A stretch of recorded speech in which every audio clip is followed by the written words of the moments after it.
Selamat Bapak Ibu guru hebat, salam dan bahagia.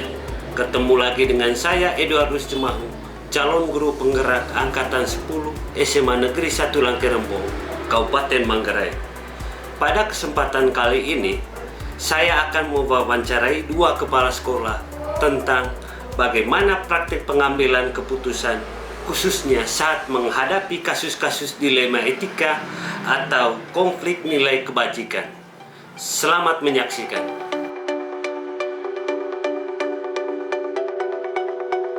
Selamat pagi Bapak dan Ibu guru hebat. Pada kesempatan kali ini saya bersama Bapak Kepala Sekolah SMP Negeri 1 Langkerembong, Bapak Adianus Ndiri Lirik, Esfil MPD. Selamat pagi Bapak. Selamat pagi. Apa kabar? Syukur puji Tuhan, hari ini kabar baik, sehat walafiat, siap menjalankan tugas pada hari ini. Baik, terima kasih Bapak. Yang pertama saya ucapkan limpah terima kasih atas kesediaan waktu Bapak hari ini. Saya mengganggu sebentar untuk diwawancarai. Sebelum saya lanjut Bapak, saya mau perkenalkan diri dulu. Saya Eduardus Cemahu, calon guru penggerak angkatan 10 dari SMA Negeri 1 Langkerembong. Adapun topik yang kita bahas hari ini Bapak mengenai pengalaman Bapak dalam praktik pengambilan keputusan khususnya di komunitas sekolah Bapak, yaitu SMP Negeri 1 Langkerembong, yang berkaitan dengan kasus-kasus yang melibatkan dilema etika atau nilai-nilai kebajikan yang saling bersinggungan.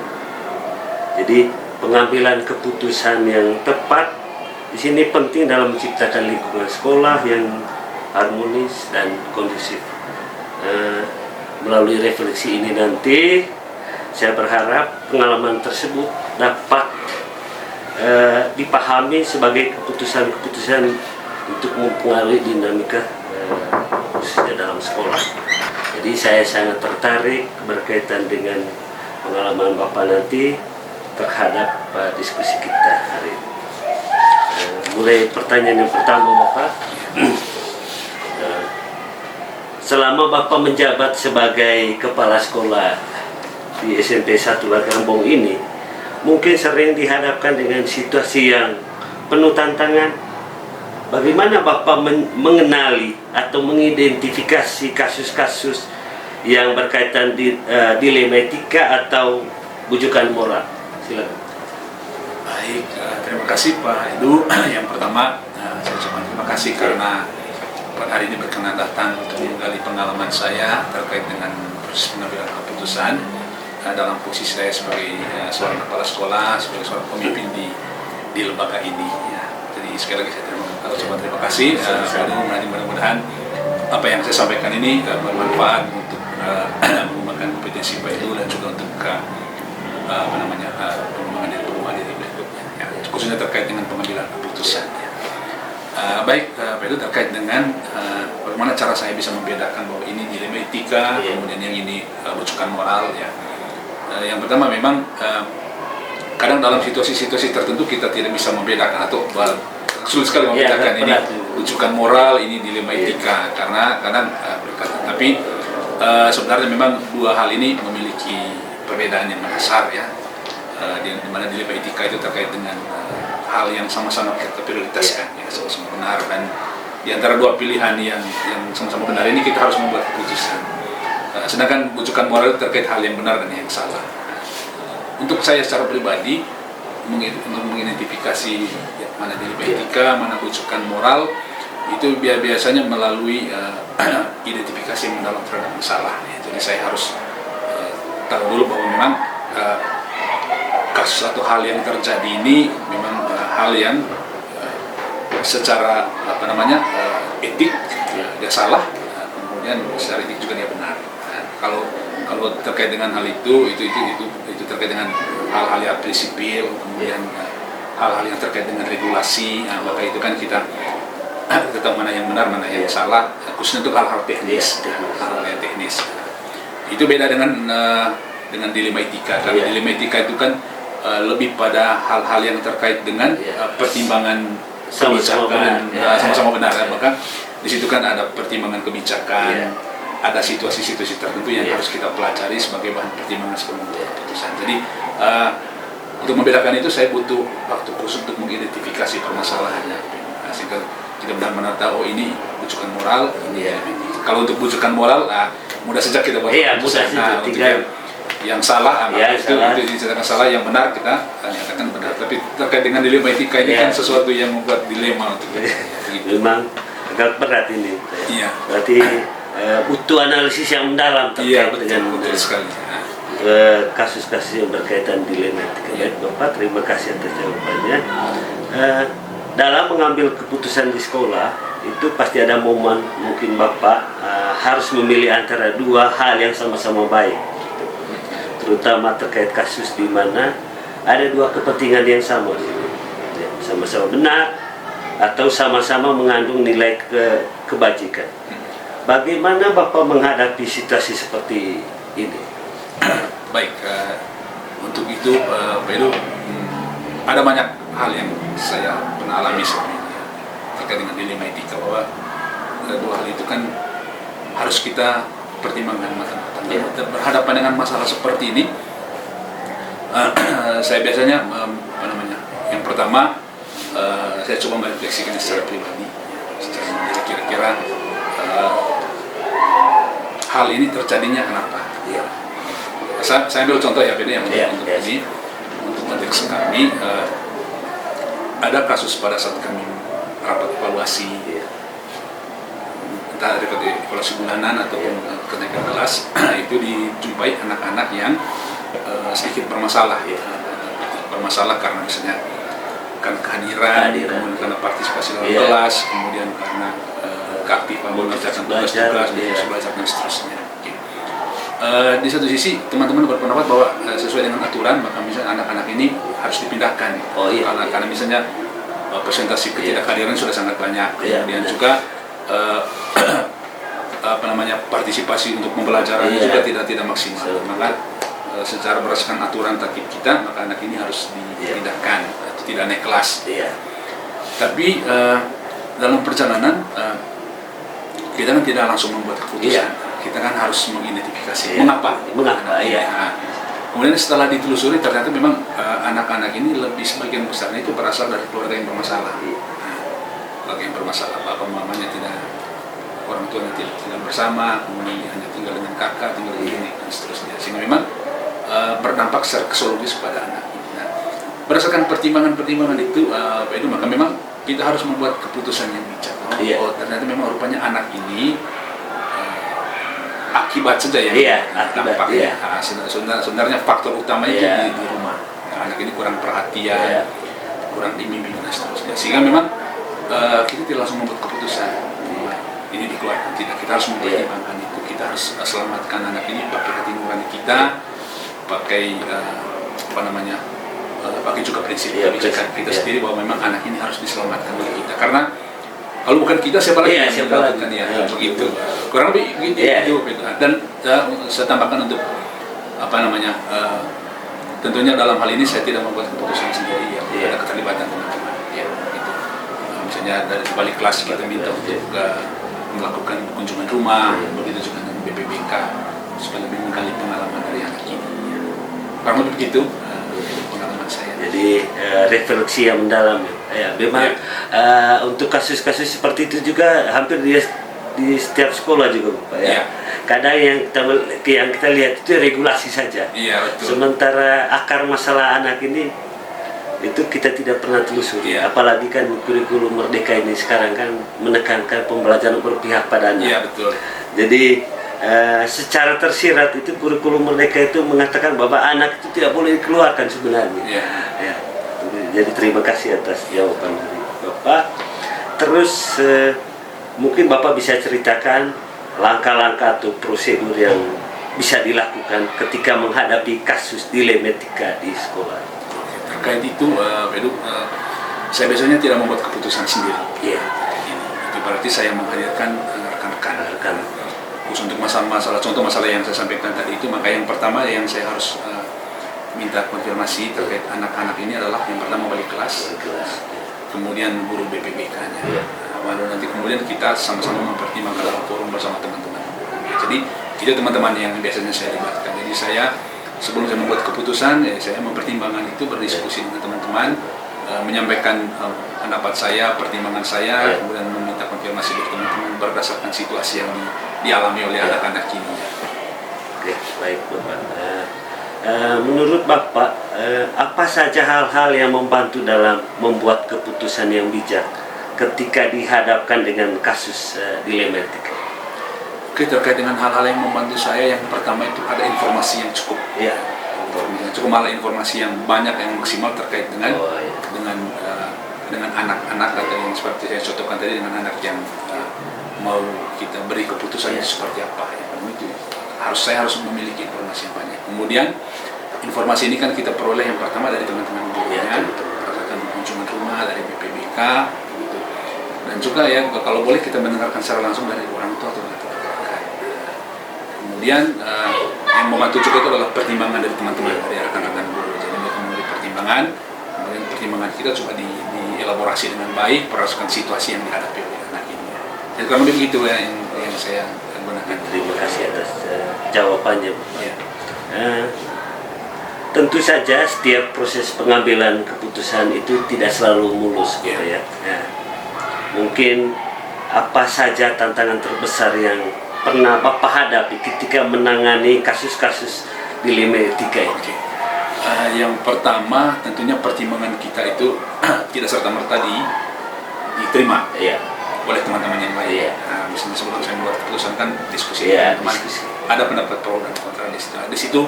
Itu tantangannya, bagaimana kita tantangan untuk meyakinkan orang lain, meyakinkan teman-teman bahwa memang kita semua ini harus juga memiliki pertimbangan-pertimbangan yang lain terkait dengan masalah-masalah dilematika ini. Karena bagaimanapun ada faktor-faktor yang menyertai anak-anak ini untuk membuat suatu kesalahan, masalah dan seterusnya. Jadi itu tantangan terbesarnya itu, bagaimana kita memfasilitasi pemikiran yang beraneka ragam itu, pemikiran itu menyatukan dalam satu konsep yang sama, sehingga melahirkan keputusan bersama yang baik. Baik Bapak, sangat baik sekali. Berikut, apakah Bapak memiliki cara khusus atau jadwal tertentu untuk menyelesaikan kasus-kasus dilematika? Apakah keputusan biasanya diambil langsung di tempat atau ada proses lain yang Bapak harus ikuti? Oke, untuk kasus-kasus yang yang menurut saya mungkin berat, dimana kita harus mengambil keputusan yang sangat luar biasa. Itu berarti saya harus melibatkan banyak orang, melibatkan teman-teman dari kelas, guru BPBK dan seterusnya. Tapi untuk hal-hal yang bersifat agak pribadi, misalnya ada rekan guru yang minta isi dalam situs tertentu yang sebenarnya belum bisa, itu kita langsung buat keputusan pada saat itu. Jadi ada masalah-masalah tertentu dalam dilematika ini yang saya sendiri langsung buat keputusan. Tapi ada masalah-masalah tertentu juga yang saya juga harus meminta pertimbangan dari orang lain sebelum membuat keputusan. Intinya tergantung situasi dan tergantung masalah yang muncul. Baik Bu, terima kasih. Terus siapa saja atau faktor apa saja yang selama ini membantu Bapak dalam membuat keputusan yang tepat saat menghadapi kasus dilematika? Sejauh pengalaman saya, Pedro, yang sangat membantu teman-teman. Tentunya juga anak-anak itu sendiri. Mereka sangat membantu memberi informasi, membantu juga membuka cara pikir kita bersama sehingga kita benar-benar memperoleh informasi dan juga memperoleh pertimbangan yang baik. Jadi itu yang menurut saya yang luar biasanya, teman-teman yang membantu. Kemudian orang tua juga pasti keaktifan orang tua juga sampaikan itu. Baik Bapak, ini pertanyaan terakhir. Dari semua pengalaman yang Bapak lalui, pelajaran berharga apa yang bisa dibagikan kepada saya atau kepada teman-teman guru tentang pengambilan keputusan yang terkait dengan kasus dilematika ini? Oke, baik, terkait dengan pengalaman berharga, pengambilan keputusan ini memang tidak mudah, apalagi kalau kita berhadapan dengan dilematika. Karena itu memang dari sekian pengalaman saya selama ini, menurut saya hal yang bermakna bahwa ketika mengambil keputusan kita tentu mempertimbangkan nilai-nilai tertentu juga dari keputusan yang kita buat. itu yang utama. Jadi setiap keputusan itu harus punya nilai-nilai kebajikan. Kemudian selain menggunakan peraturan yang ada, selain memasukkan peraturan pada tatib yang ada, kita juga tetap menggunakan prinsip-prinsip lain yang bisa membantu pengambilan keputusan kita. Prinsip-prinsip lain itu ya terkait kebajikan tadi kita. Jadi kita kan ada empati, ada rasa belas kasihan dan seterusnya. Kemudian ada simpati terhadap situasi anak, kita mau membantu dan seterusnya. Jadi itu nilai-nilai yang sebenarnya walaupun sebenarnya secara aturan mungkin bertabrakan, tapi kita harus mengambil keputusan berdasarkan pertimbangan lainnya. Jadi memang aturan atau tatib itu menurut saya secara pribadi itu bisa fleksibel untuk mengambil keputusan kita terkait dengan situasi atau masalah yang kita hadapi. Oke, baik Bapak, itu tadi pertanyaan terakhir. Jadi terima kasih Kepala Sekolah atas waktu dan kesempatannya. Terus jawabannya sangat informatif dan inspiratif. Jadi dari wawancara ini saya mendapatkan pemahaman yang lebih baik tentang bagaimana dilematika dapat dihadapi dan diselesaikan dengan bijak di lingkungan sekolah. Semoga pengalaman dan wawasan yang telah Bapak bagikan kepada saya menjadi panduan bagi kita semua dalam pengambilan keputusan di masa mendatang. Jadi terima kasih mungkin kepada Bapak Ibu penonton video ini nanti. Jadi sampai jumpa di kesempatan berikut Bapak. Jadi terima kasih dan selamat melanjutkan aktivitas. Salam dan bahagia. Baik, terima kasih Pak Edo, sama-sama.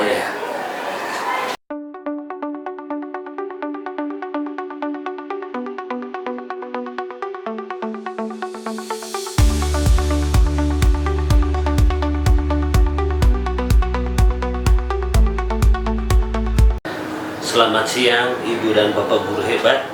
Pada kesempatan kali ini saya bersama Bapak Kepala Sekolah SMA Negeri 1 Langkerembong, Bapak Kaletus Kasih SPD. Jadi Bapak Kepala Sekolah saya sendiri. Selamat siang Bapak.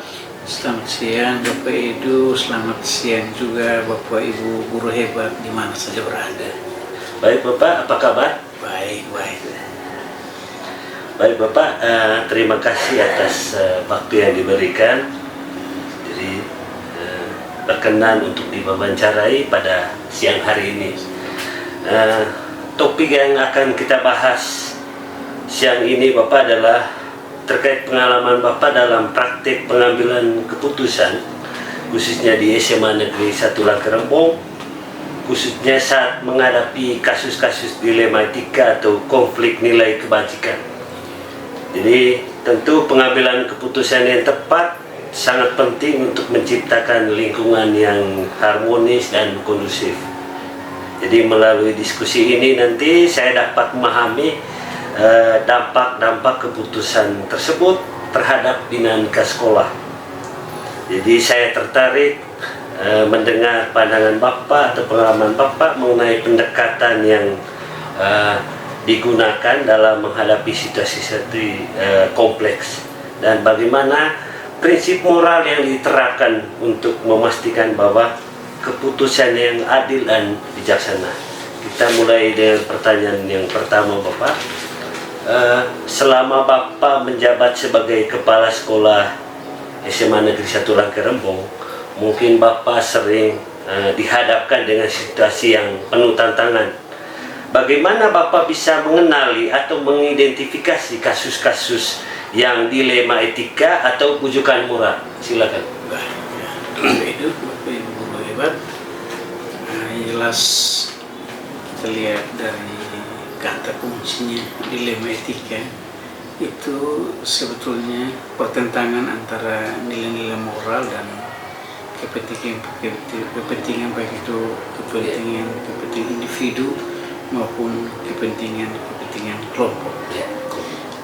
Yang jelas mungkin selama kurun waktu kepemimpinan begitu banyak hal yang mungkin boleh dikatakan kontroversial yang jelas tidak sesuai dengan apa yang sebenarnya, tidak sesuai dengan etika tidak sesuai dengan moral. Tentunya mungkin kalau semakin hari pengelolaan pendidikan semakin baik, minimal juga untuk penerimaan murid baru yang mungkin martabat, hal menyangkut etika dengan moral mungkin semakin hari semakin terdegradasi, tergerus, tidak nampak seperti dulu.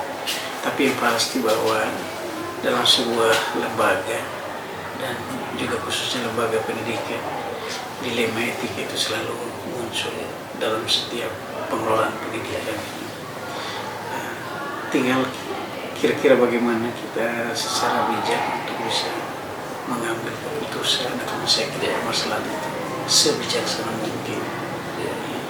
Baik Bapak, kita lanjut ke pertanyaan kedua. Dalam mengambil keputusan di sekolah, pasti ada momen di mana Bapak harus memilih antara dua hal yang sama-sama baik, terutama untuk kasus-kasus di mana ada dua kepentingan yang sama-sama benar sih, atau sama-sama mengandung nilai kebajikan.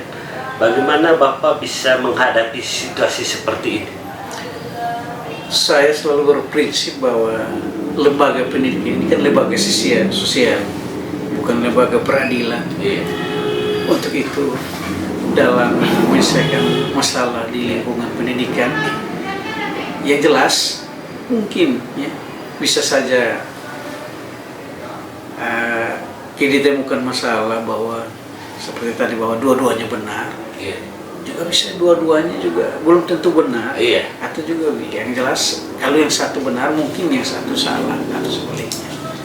Tetapi bahwa dalam menyelesaikan masalah di bidang pendidikan, kita tidak boleh terlalu jauh mengarah kepada hal yang substansial.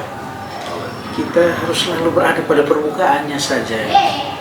Sebab sesuatu hal kalau secara substansial, kalau kita menganalisis atau kita menekankan secara berlebihan, pada akhirnya bukan menyelesaikan sebuah permasalahan, tapi bisa menambah masalah baru. Sehingga bagi saya, segala hal kita selesaikan secara bijak. Kalaupun memang tujuannya untuk sebuah situasi yang baik, yang kondusif, marilah kita jangan melihat siapa salah, siapa benar, tapi kita mencari jalan lagi bijaksana untuk bisa menyelesaikan persoalan tersebut, mengesampingkan substansinya. Oke, baik Bapak, mungkin Bapak bisa ceritakan langkah-langkah atau prosedur yang biasa dilakukan ketika menghadapi kasus dilema etika di sekolah. Yang jelas untuk kasus dilema etika, kita tidak bisa berhadapan muka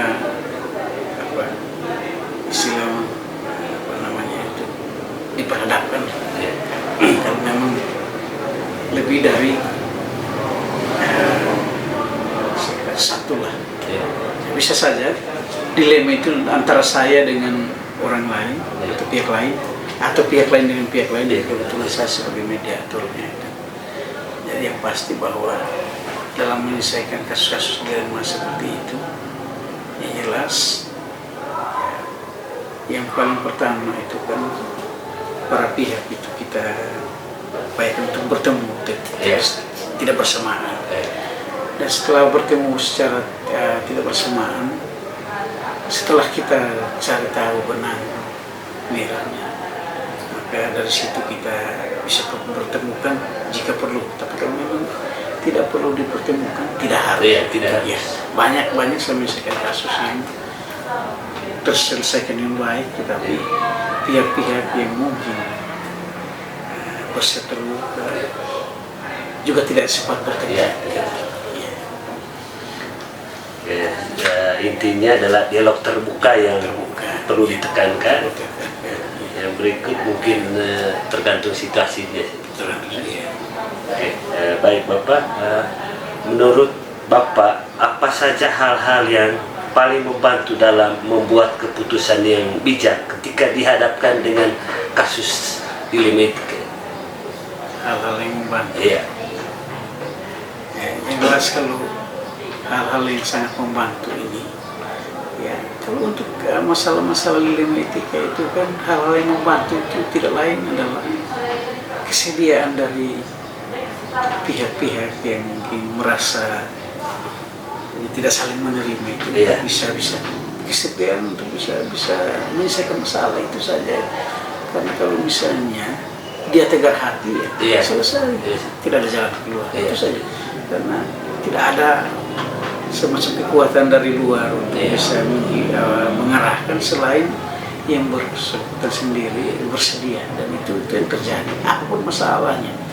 Kita ambil contoh yang terakhir, misalnya masalah kekeliruan dalam penerimaan murid baru. Kita berhadapan dengan orang tua, orang tua mau, kalau dia tidak mau ya bisa saja, mungkin agak berat, tapi ketika mereka mau dan menerima kekeliruan kita bahwa kita sama-sama keliru, ya selesai. Niat itu niat.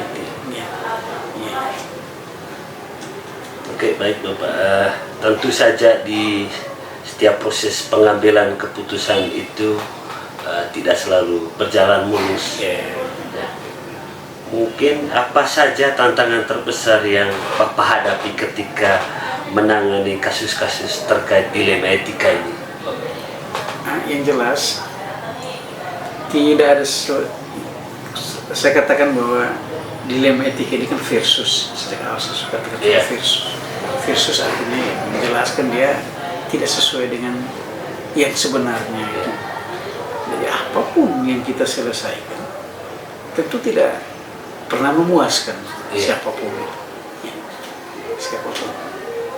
Saya pribadi yang merasa mungkin punya dilema dengan seseorang lalu saya sendiri menyelesaikan, bisa saja saya juga berupaya untuk mengendalikan diri supaya masalah ini selesai, tapi belum tentu saya juga puas, bisa saja. Tapi yang pasti bahwa kita ini kan hidup dalam kebersamaan. Kalau situasi terjadi dalam lingkungan sekolah kita mau bawa kemana ya? Kita tiap hari di sini juga. Untuk itu kita berupaya semaksimal mungkin supaya menghilangkan soal ketidakpuasan itu ada. Manusia tetapi Bapak jangan ketidakpuasan itu terbawa terus. Dia harus bisa dieliminir dan suatu saat harus tereduksi dengan sendirinya. Baik Bapak, apakah Bapak memiliki cara khusus atau semacam jadwal tertentu untuk menyelesaikan kasus dilema etika? Apakah keputusan biasanya diambil sampai itu langsung di tempat, atau ada proses lain yang Bapak harus ikut? Yang jelas selama ini kan selalu di tempat. Lalu yang pasti bahwa lembaga kita juga untuk kasus-kasus yang bersifat dilema etika itu tidak terlalu menonjol juga. Kita bersyukur tidak terlalu menonjol. Kalaupun ada selama ini kan kita sama-sama tahu masih bisa dikendalikan oleh kita. Karena masih bisa dikendalikan oleh kita, maka memang diselesaikan. Sebab kalau memang kasus-kasus yang misalnya sangat berat, ya tentunya kan tidak bisa diselesaikan. Buktinya sampai sekarang ini semua terselesaikan, berarti skala kasusnya sebetulnya tidak terlalu berat, biasa-biasa saja, hal-hal yang lumrah saja. Oke, baik Bapak. Siapa saja atau faktor apa saja yang selama ini paling membantu Bapak dalam membuat keputusan yang tepat saat menghadapi kasus dilema etika ini? Tentunya sebagai pimpinan lembaga menjelaskan melibatkan juga unsur pimpinan. Kalau ada hal-hal tertentu tidak bisa diselesaikan sendiri, ada mungkin bisa diselesaikan sendiri, tapi kita juga harus membangun musyawarah juga dengan unsur pimpinan. Jelas mereka juga punya andil dalam membantu untuk menyelesaikan segala persoalan yang ada, termasuk dilema tadi. Karena kalau sudah mengarah kepada lembaga, ya memang unsur pimpinan itu yang paling berperan dominan selama ini. Oke, kita lanjut ke pertanyaan terakhir Bapak. Dari semua pengalaman yang Bapak lalui pelajaran berharga apa yang bisa dibagikan kepada saya atau mungkin kepada pemirsa yang menonton video ini nanti tentang pengambilan keputusan terkait kasus dilema etika ini? Yang jelas, yang paling pertama dalam menyelesaikan kasus apapun dilema etika ini namanya kasus etika. Ya, etika, bukan kasus hukum. Kalau kasus hukum itu dia jelas alurnya. Jadi ada standar-standar, tapi namanya kasus dilema etika adalah yang jelas mungkin kerendahan hati sih. Kerendahan hati untuk bisa, kerendahan hati dari kita yang mengambil bagian dalam menyelesaikan kasus itu, atau kerendahan hati dari siapa saja yang terlibat, karena hanya dengan kerendahan hati semua bisa diselesaikan. Kalau tanpa itu tidak akan selesai. Hanya itu sih. Kerendahan hati, hati ikhlas, tulus, itu yang kalau tanpa bisa saja dari ketidaktulusan. Bisa saja yang etika, dilema etika bisa mengarah kepada yang lebih besar. Bisa saja. Kalau dengan kerendahan hati dan ikhlas, kita siap menerima keikhlasan, ketulusan, selesai sudah di situ. Ya tidak bisa. Itu yang penting, poin penting. Oke, baik Bapak. Terima kasih banyak atas waktu dan jawaban yang sangat informatif dan inspiratif. Dari wawancara ini saya dapat memahami lebih baik tentang bagaimana dilema etika dapat dihadapi dan diselesaikan dengan bijak di lingkungan sekolah. Semoga pengalaman dan wawasan yang telah dibagikan kepada saya menjadi panduan bagi kita semua dalam mengambil keputusan lebih baik di masa mendatang. Terima kasih juga kepada para penonton yang akan menyaksikan video ini. Sampai jumpa di kesempatan berikut Bapak. Terima kasih dan selamat melanjutkan aktivitas. Salam dan bahagia. Selamat siang untuk. Terima kasih. Selamat siang juga untuk Bapak Ibu guru di mana saja berada.